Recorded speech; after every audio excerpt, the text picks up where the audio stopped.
Today we are talking about why meal planning and prepping is a must as a busy mom. Literally for anyone, but especially as a busy mom. Because with work, taking care of our littles, or even if they're teenagers, and the million other things we have to do day in and day out, it can be super overwhelming to know where to start. So I'm also going to be sharing 3 things you need to do to get started, and these 3 things will help you in the future when it's time to plan and prep your meals and snacks for the busy week ahead. Enjoy today's show.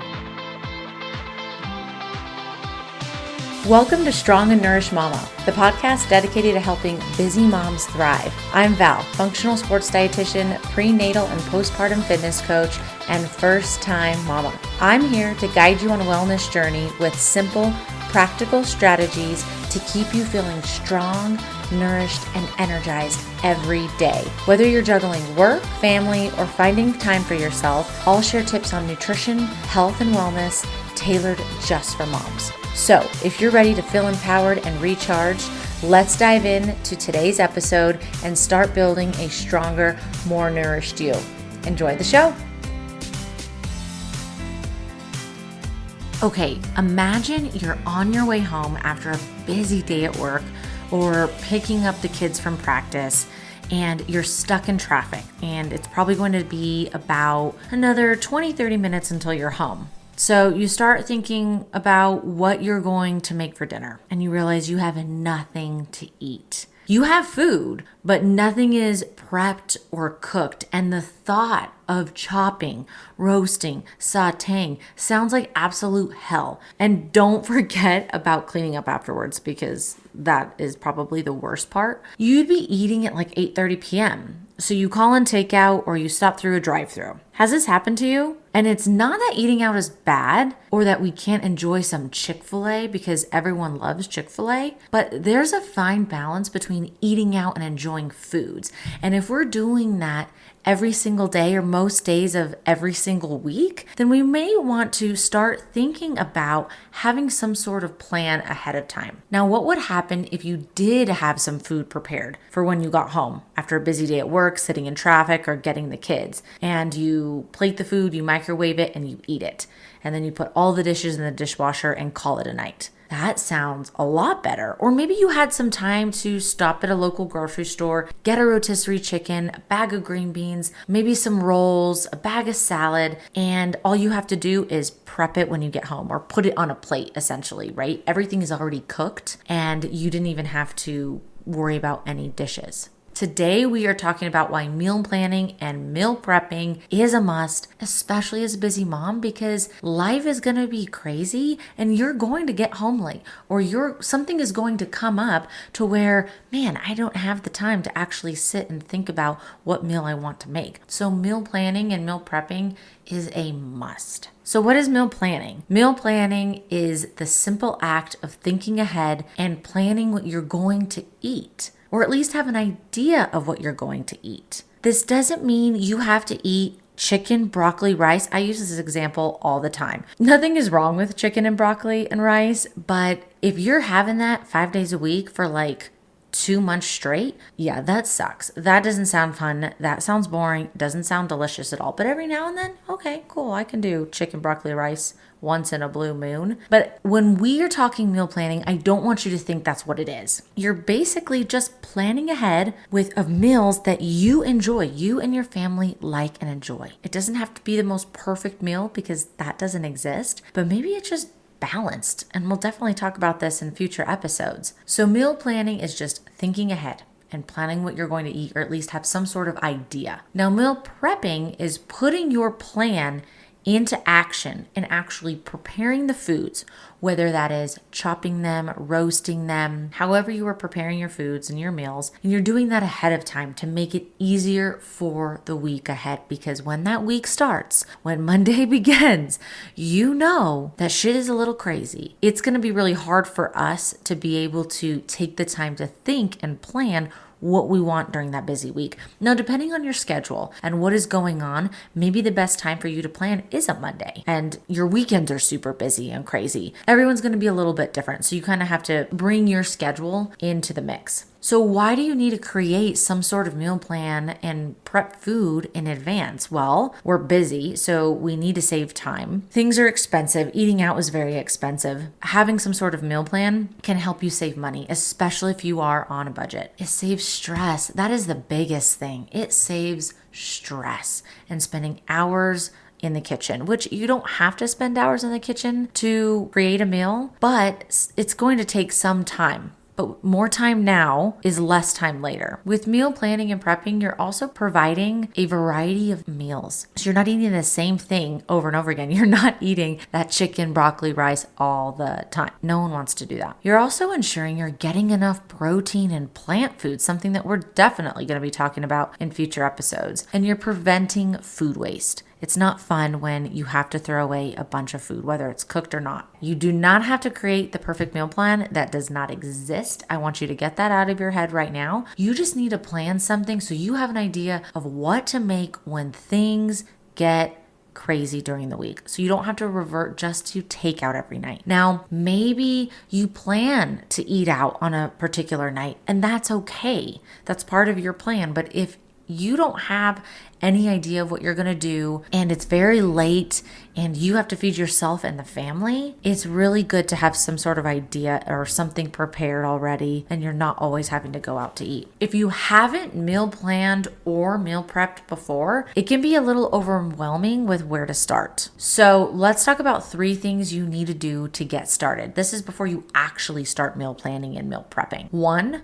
take inventory. 2, collect a list of meals you enjoy. And 3, equip your kitchen. So let's start with number 1. If we're talking about taking inventory, we need to take the time to clean out the fridge, the freezer, and the pantry. I am sure that everyone, if they go through especially their freezer and their pantry, they're probably going to find something that's been in there for decades. No.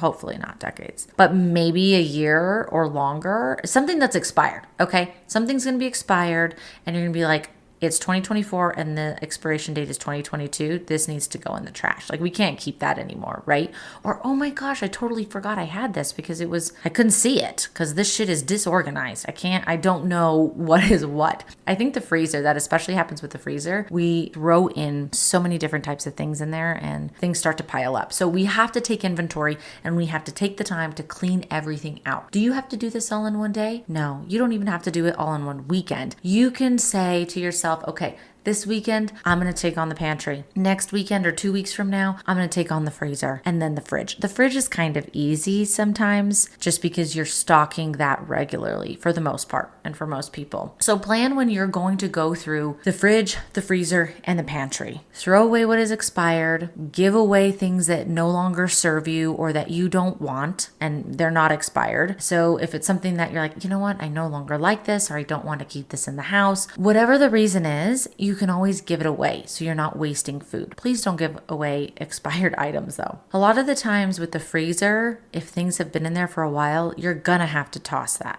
Okay. And same thing with the fridge. And I know how frustrating it is when you have really good intentions. You want to get some more veggies and produce. You put them in the fridge and then you totally forget about it, whether it's because life got to us or maybe we didn't have any plan written down to where we can see it and actually utilize that produce. And then it goes bad and then you have to throw it away. And that sucks. We don't want to do that. So what are some things that you would keep in the fridge, pantry, and freezer? So you're thinking about inventory, what you currently have and what you need to stock up on. So this is after you've cleaned everything out, you've organized it, you have your stash for what you're going to give away, and then you threw away anything that's old or expired. So now you start to think about, okay, what are some things that I can keep in the pantry, the fridge, and the freezer that I probably don't have to get all the time? Now, things like your produce and dairy and eggs, you're probably going to get that on a weekly basis, depending. Okay. But you still want to write down what you need. That's part of taking inventory. Now, some things in the pantry that I usually like to recommend, and you may be thinking of other things too, but some of the basics, raw legumes, whole grains. So like raw beans, raw rice, farro, pinto beans, black beans, lentils, the different colored lentils, your quinoa, all of those legumes and whole grains, you can have them raw, but you can also get some easier options like canned foods or the ready to microwave and eat foods. And that can be canned black beans, pinto beans, any of the beans. It can be the warm up packets of lentils or rice and even couscous, I believe, that you can just tear the packet and microwave it for a couple minutes. Those are great to have on hand for when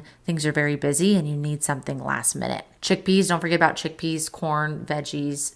Some other things to keep in the pantry would be different sauces and dressings. Spices and dried herbs are going to be really important to take inventory and smell. You want to smell them because if they don't have a scent, if you don't smell anything, they're not going to be providing much benefit. Our herbs and our spices are highly anti-inflammatory, and we can talk about this more in depth in future episodes. Make sure that you actually smell your spices and your dried herbs, especially if you've had them for since you got married 10 years ago or something. I don't know. Make sure that they're fresh, okay? And then you can stock up on them. What's nice with spices and dried herbs, you can save some money by going to the bulk section at the grocery store instead of just buying the whole spice in a brand new glass container. So that's really nice. And then you'll just fill up what you have at home. Now, some things to keep in the freezer, of course, frozen meat and fish. So let's say you get your meat and fish through Butcher Box or Costco or Sam's Club. You buy it in bulk. You would probably put some in the fridge and then put the rest in the freezer. Other things, frozen fruit and veggies. You can use this for a variety of different meals. You can use it for smoothies, breakfast sandwiches, whether they're healthier option breakfast sandwiches or you made them. Frozen rice and whole grains. I actually just got back from the grocery store and I got frozen cilantro lime rice packets that I can just microwave really quickly. It was super cool that they had those. I normally just get the plain brown ones, but when I saw the cilantro lime, I had to try it. That is another option. Again, you just nuke it for a couple minutes, you add it to your meal, and you didn't have to take more time to do so or have a healthier or more balanced option. You can always think about those pre-made meals for when you're in a bind that you need to quickly microwave, whether it's something that you're getting delivered to the house, like Trifecta or Factor or any of those, or maybe it's one that you get from the grocery store. And it's a healthier option. It has a high amount of protein and some plant foods. It's not crazy high in sodium. And you can keep keep a stash in the freezer. So when life gets crazy, because it will, you just microwave it and you have something. Okay, so that's number one. Take inventory, take time to clean everything out, look in the fridge, the pantry, the freezer, and write everything down that you need to stock up on and get from the grocery store. Now, number two is collect or create a list of meals and recipes you enjoy. So think about what you already eat and all of the yummy foods that you like. Write it down. Maybe you write it and keep it in a binder. Maybe you put it on the fridge. Maybe you keep it in the notes app in your phone so you can easily get to it. And I also want you to think of ways you can change it up. So change up your usual meal so you're not having to reinvent and create something new. You're just changing it up so it's different, but it's still good and you still like it. Write that down. When you see something yummy on Instagram or online, write it down or add it to your collection of recipes. We can't always rely on our brain power to, oh yeah, what was that recipe? Wait, what? Where did I find it? What website? What Instagram account? We can't rely on that because especially with mom brain. Okay, I'm a year postpartum and I still blame mom brain. I don't know if I can do that anymore. It's just my brain now, but that is real. But we can't rely on that. So collect your recipes, put them somewhere where it's going to easily be found. The good thing about Instagram, maybe Facebook does this too, is you can save the posts and organize it into a folder so that you can go back into your account, go into that folder and look through those recipes and then of course use them. So that's super helpful too. And I don't want you to be afraid of trying new recipes, trying new things. That's what's really exciting about nutrition and food is getting curious and thinking about ways you can add more protein or try a new plant food or try a totally new dish that you have never even had before. And as you find recipes, you're just going to keep adding to this collection. So it's going to grow over time. Again, we don't have to rely on that brain power of, okay, what am I going to eat? I don't want to eat the same thing as last week, but I can't think of anything. I'm sick of thinking of things. Just go to that collection and pick something. And maybe one person from the family, each person can, especially if you have older kids, right? Let's say you have 2 older kids, your spouse and yourself. You each pick a recipe for the week. There's 4 nights. There's 4 meals right there. That's awesome. Okay, so number 3 is equip your kitchen. The basics will do. If you have the budget and you have the space to get some fun gadgets, then by all means, do it. So some of the basics, of course, are going to be your pots, your pans, containers, cutting boards, a good knife set, and maybe some other things to think about are a crock pot, an Instapot, air fryer, blender, toaster oven, whatever you can think of, whatever's going to help you actually prepare the food when it comes down to it, okay? We have to make sure that we have any of these things to be able to support us once we get back from the grocery store with all of this food, because we don't want it to sit in the fridge and then go bad. That's what we do not want to do. So if we can have these different types of equipment to set us up for success, that's going to make it easier. A long time ago, maybe it was like 5 years ago. I guess that's a long time ago. I had a lot of plastic containers and I wanted to switch to glass, and that's expensive. So instead of just not getting glass or breaking my bank account and getting glass containers, I slowly did it over time. Now, whatever works for you. I prefer glass containers because you can microwave your food in there. It's not going to stay in the container, and then you're not going to get endocrine disruptors and all of these chemicals leaking into your food from the plastic. So that's something to think about, okay? Organizing your cabinet areas too with all of your equipment is very helpful. So if you need to take the time to clean out your cabinets, look through them, what's in there. That will help you for when it's time to use the air fryer or the Instapot or the blender. You can quickly pull it out, put it on the counter, and use it. There may be other things that you have or that you're thinking of that you want to add to your kitchen, and I think that's totally fine. Whatever is going to help you succeed after you get home from the grocery store so that you can actually prepare your foods in advance and you don't have to worry and stress during the busy week. Now, that's it. Those are the 3 things you need to do to get started. So again, this is before you meal plan and before you meal prep. You want to 1, take inventory and take time to clean everything out. 2, collect and create a list of meals and recipes you enjoy and equip your kitchen. This will set you up for success, especially when things get crazy, and we know that things are going to get crazy. And remember that meal planning and prepping is a must as a busy mom. In future episodes, we can dive in deeper about meal planning and prepping and how to create easy meals for you and your family.